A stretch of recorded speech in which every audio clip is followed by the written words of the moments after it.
समर्थन दिखाना पड़ेगा। तो सभी साथियों से निवेदन है कि कृपया करके आगे आइए और जिस उद्देश्य के लिए हम यहाँ पर खड़े हैं, मूल निवास भू कानून, ये एक बड़ी लड़ाई है, ये हमारे अस्तित्व की लड़ाई है। ये केवल जमीन से जुड़ा मुद्दा नहीं है, ये हमारी पहचान से जुड़ा मुद्दा है।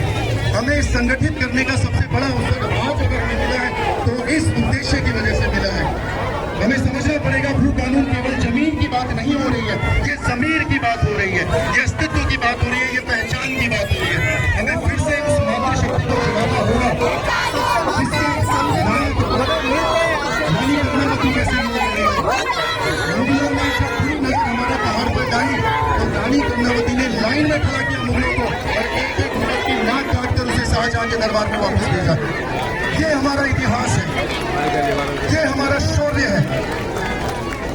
सब कुछ खो गए हम इसलिए सब कुछ खो गए हैं क्योंकि अपनी ही जमीन में हम मालिक नहीं रहे, हम किराएदार हो गए हैं।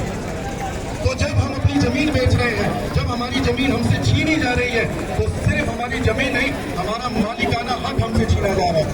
और अगर हम अपनी जमीन बेचते हैं तो अपनी ही जमीन पर सर उठा के चलने का अधिकार हमें नहीं है, हम ना चल पाएंगे उस जमीन पर। तो हमें अपने अस्तित्व को बचाना है, हमें आगे आना है। आप बोलोगे पहले वाले मेरी बात